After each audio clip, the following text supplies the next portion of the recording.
O que Deus uniu, o homem não separe. Olá, paz e bem. Hoje, dia 16 de agosto, quero compartilhar com você algumas gotas do Evangelho de hoje, Evangelho de Mateus, capítulo 19, versículos de 3 a 12, que fala do matrimônio. Terminado o discurso sobre a vida comunitária, o discurso eclesial, seguem algumas recomendações de Jesus em seu caminho para Jerusalém, e desta vez é sobre a questão do divórcio. Na época de Jesus, a lei permitia a possibilidade de um homem repudiar a mulher, mas nenhuma mulher tinha direito de repudiar seu marido. A lei determina que o homem, o marido no caso, dê um documento legal de divórcio que a deixe livre para se casar novamente. Está em Deuteronômio capítulo 24.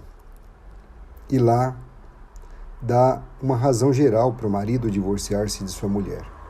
Diz assim: esta não encontra mais graça aos seus olhos porque viu nela algo de inconveniente. Expressa então a superioridade do homem e seu domínio sobre a mulher e reflete a opressão exercida em todos os níveis da sociedade na época. A mulher é considerada como objeto ou propriedade do homem. Uma moça solteira era propriedade de seu pai.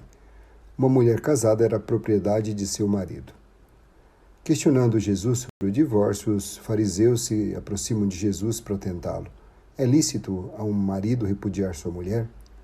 Se responder sim, Jesus se mostrará como seguidor de Moisés. Assim, Jesus não será maior do que Moisés. Se responder não, Jesus estará em oposição à lei de Moisés. Logo, Jesus será desprezado pelo povo. Jesus, porém, não está preocupado com a lei que mantém a lógica dominante. Ele levanta duas questões. Porque Moisés escreveu tal lei? E será que Moisés a escreveu com a intenção de permitir o divórcio? Por isso, Jesus responde: foi por causa da dureza do coração de vocês que Moisés escreveu este mandamento.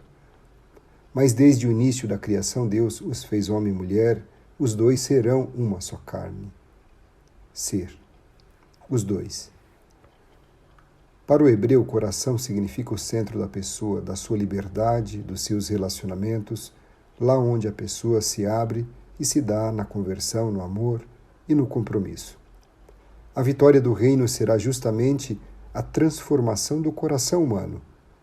A condição de dureza de coração impede que se perceba o valor de cada pessoa, que cada pessoa tem aos olhos de Deus.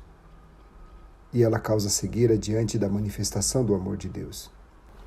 O que Deus uniu, o homem não separe, afirma Jesus. Jesus deixa de lado a casuística e afirma a indissolubilidade do matrimônio, recordando o plano de Deus. Desde o início da criação, Deus os fez homem e mulher, os dois serão uma só carne. Portanto, o que Deus uniu, o homem não separe. O plano é de Deus. Ele é quem quer que exista essa atração e esse amor entre o homem e a mulher com uma admirável complementariedade. E, além disso, com a abertura ao milagre da vida, ou seja, gerar, no qual colaboram com o próprio Deus Criador. No Sermão da Montanha, Jesus desautorizava o divórcio, lá em Mateus capítulo 5, versículo 31 e 32. Aqui apela para a vontade original de Deus, que comporta uma união mais séria e estável, não sujeita a um sentimento passageiro ou a um capricho. O texto mostra que a união matrimonial no plano de Deus transforma os cônjuges em companheiros de eternidade. Bonito isso, né? Deus transforma os cônjuges em companheiros de eternidade. O que Deus uniu. Para Jesus, a mais alta concepção humana do amor conjugal é um dom de Deus. Isso significa que para se casar, o homem e a mulher devem se deixar inspirar por Deus para poderem amar indissoluvelmente, fielmente e infinitamente. Ao mesmo tempo, negando o divórcio, Jesus estabelece a dignidade da mulher, que não pode ser tratada como era tratada naquele tempo com a visão machista. O que Deus quer é igualdade entre as pessoas. Por isso o homem não é superior à mulher. A mulher não é superior ao homem. E Jesus nos chama a valorizarmos as pessoas conforme o plano de Deus e não para tirar vantagens de uma relação. Tudo que Jesus afirma nos recorda a necessidade de cada comunidade eclesial levar a sério o matrimônio, a preparação humana e psicológica do matrimônio, sua celebração, seu acompanhamento depois, pois o amor que Deus quer é estável, fiel e maduro. Se o matrimônio se aceita com todas as consequências, não buscando somente a si mesmo, mas a admirável comunhão de vida que supõe a vida conjugal, evidentemente é comprometido, nobre e gozoso. A definitividade do matrimônio faz com que o amor se torne cada vez mais maduro, pois ele é refletido toda vez que encontra sua dificuldade e seus obstáculos. Precisamente na medida em que os momentos de crise matrimonial se superam, cresce também uma nova dimensão do amor e, ao mesmo tempo, se abre uma porta para uma dimensão da vida. Na superação de cada momento de crise, abre-se uma porta para uma nova dimensão da convivência matrimonial e familiar. Com efeito, a verdadeira beleza do matrimônio não consiste apenas na sua harmonia, mas também na superação de cada momento de crise. A beleza do matrimônio também consiste em ser ninho do amor e de outros valores. A família é o ambiente em que cada um aprende a dar e a receber o amor, a sacrificar pelo outro, a ser solidário com o outro, a carregar juntos o fardo que se encontra na caminhada, a perdoar mutuamente pelas ofensas que muitas vezes são frutos não da maldade, mas das limitações naquele momento em que elas ocorreram. A grandeza de um matrimônio e de uma família consiste na entrega sincera de si mesmo ao outro, de ser fiel um ao outro. Se você quiser ser fiel até a morte, deve estar disposto a mudar durante toda a sua vida. Os esposos fiéis podem olhar-se nos olhos sem temores. Por isso, a beleza de um matrimônio consiste na transmissão dos valores para os filhos. Nada pode substituir a existência de uma família, pois ela é a base de uma história, de um crescimento, da maturidade humana e cristã. A família é um bem necessário para cada ser humano, para toda a sua vida. Não é por acaso que cada família cristã é chamada de igreja doméstica, pois através da vivência dos valores, a família se torna uma comunidade de graça e uma escola das virtudes humanas e cristãs. A linguagem da fé de cada cristão se aprende no lar. A fé e a ética cristã se aprendem no lar, que vão marcar a vida de cada membro para o resto da vida. Nenhum de nós adquiriu por si só os conhecimentos básicos para a vida. Cada um recebe de outros, principalmente da família, a vida e as verdades básicas para viver uma vida sadia, pessoal, social e comunitariamente. Nesse sentido, os próprios pais são exemplo e professores das virtudes humanas e cristãs. Somente desta maneira, cada família pode superar a cultura que exalta o egoísmo e o individualismo como se cada um se fizesse só e se bastasse a si mesmo, esquecendo o valor de uma relação com os outros e sua responsabilidade diante dos outros. Ao lermos o texto do Evangelho de hoje, sabemos que Jesus não queria ensinar que o casamento é um simples contrato legal que não pode ser dissolvido, pois um simples contrato pode sempre ser dissolvido, porque se trata apenas de um acordo entre duas vontades humanas. Com sua resposta, Jesus quer mostrar que o casamento é mais do que uma lei. Ele é graça de Deus. É uma união de amor.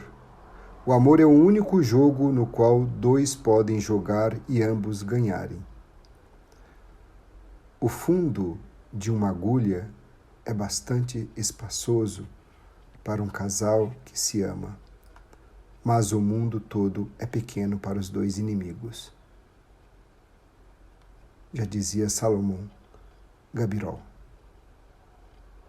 É neste nível que deve ser compreendido e é neste plano que os esposos devem viver.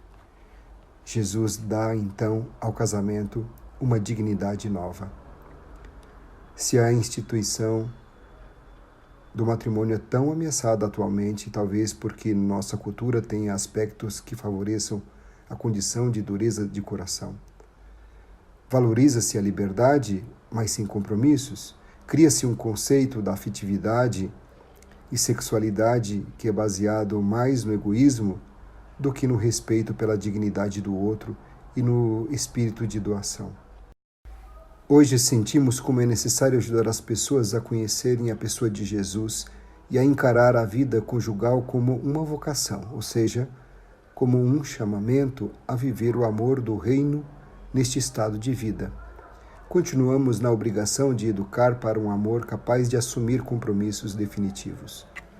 Isso se faz para valorizar a confiança mútua, a fidelidade ao outro e a si mesmo, para dar uma chance à felicidade que estava no plano de Deus desde o começo.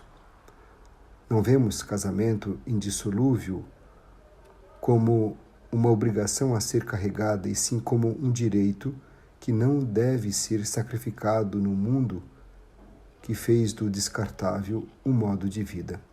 Responsabilidade, desejo de fidelidade, seriedade na palavra empenhada tem muito a ver com o direito de ser e de fazer feliz. Não separe o homem o que Deus uniu, disse Jesus. Jesus está sempre contra a corrente, palavra incompreensível para muitos homens e mulheres, qualquer que seja a sua idade. O ser humano foi criado à imagem de Deus por amor. O casal humano é chamado por Deus a tornar-se o primeiro lugar de encarnação deste movimento de amor. O amor humano, sob todas as suas formas, não nasceu dos acasos da evolução biológica, é um dom de Deus. Quando os homens recusarem este dom, impedirão Deus de imprimir neles a sua imagem. O casamento indissolúvel é um grito para todas as pessoas ao redor que existe o amor. É o mesmo que dizer Deus existe, pois Ele é amor. A lição de fidelidade estável vale igualmente para os que optaram por outros caminhos, como o do celibato, por exemplo. Disso fala Jesus hoje, quando afirma que há quem renuncia ao matrimônio e se mantém celibatário pelo reino dos céus, como fazem os ministros ordenados e os religiosos, não para não amar, e sim para amar mais, e de outro modo, para dedicar sua vida inteira, também como sinal a colaborar na salvação do mundo. Jesus apresenta o celibato como um dom de Deus, e não como uma opção que seja possível para todos. Deus abençoe todas as famílias, a sua família, todos os casados e todos os futuros casados. Deus abençoe você mesmo nessa situação que já separou, que já enfrentou situações difíceis, feridas que se abriram. Que Deus abençoe você também. Que Deus abençoe todos os ministros ordenados, todos os religiosos. Deus abençoe você. Um forte abraço e fique na paz.